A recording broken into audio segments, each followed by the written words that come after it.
जय श्री राम दोस्तों, स्वागत है आप सभी का हमारे YouTube channel the haunted club पर, जहां हम आपके लिए लेकर आते हैं रहस्यमयी और डरावनी कहानियां। पहले की तरह एक बार फिर हाजिर हैं आप सभी के लिए एक डरावनी कहानी लेकर, जिसका शीर्षक है हॉरर हॉस्पिटल और नर्स की आत्मा।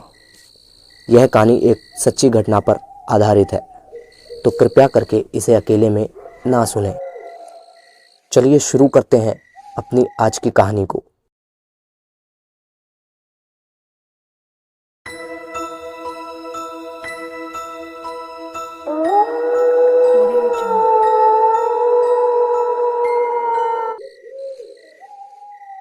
यह घटना लगभग 2 सितंबर 2017 की है, जब मैं और मेरे 3 दोस्त आर्यन, साक्षी और निखिल अपने प्रिय दोस्त राहुल को देखने के लिए अस्पताल जाने का प्लान बना रहे थे, क्योंकि राहुल ब्रेन ट्यूमर से काफ़ी लंबे समय से लड़ रहा था और 1 हफ्ते से अस्पताल में भर्ती था, जिस कारण हम चारों राहुल को देखने के लिए अस्पताल जा रहे थे। हम चारों ने अपना काम ख़त्म करके दोपहर 3 बजे घर से निकलने का प्लान किया।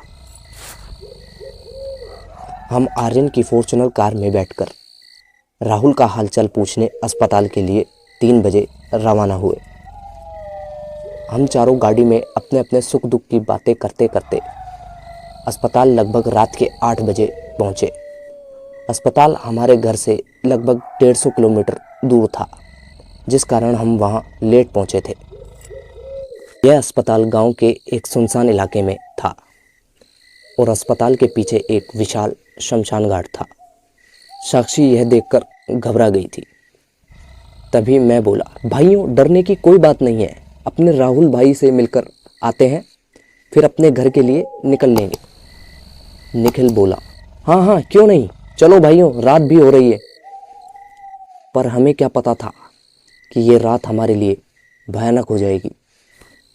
हम अस्पताल के गेट पर पहुंचे तो देखा कि अस्पताल की दुर्दशा ठीक नहीं थी, मानो जैसे इस अस्पताल में कई वर्षों से कोई आया गया ना हो।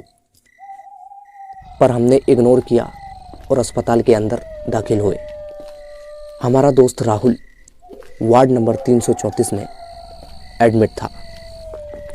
हम सब वहां पहुंचे और राहुल से काफ़ी देर तक बातें की। भाई राहुल, तू चिंता मत कर, तू जल्दी ठीक होगा, हम तेरे साथ हैं। इसी दौरान राहुल से बातें करते करते हमें रात के 10:30 बज गए थे। तभी मैं बोला, चलो दोस्तों, अब घर के लिए निकलते हैं, रात ज़्यादा हो गई है। हमने राहुल को बोला, चल भाई हम चलते हैं। हम इतना बोलकर वार्ड से बाहर ही निकल रहे थे कि अचानक अस्पताल की लाइट चली गई और पूरे अस्पताल में अंधेरा और सन्नाटा फैल गया।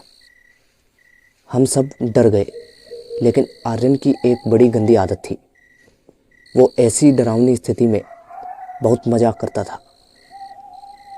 आर्यन मजाक मजाक में बोला, अरे राहुल भाई, अब तो नर्स आएगी तेरी देखभाल करने के लिए। हाँ हाँ। मैं बोला, भाई इतना अंधेरा है, एक दूसरे को हम देख नहीं पा रहे हैं और तुझे मजाक सूझ रहा है, चुप हो जा भाई। हम वार्ड नंबर 334 में चुपचाप खड़े रहे। तभी अचानक किसी के हंसने की आवाज़ जोर जोर से अस्पताल में गूंजने लगी। राहुल बोला, भाइयों ये आवाज़ कैसी है?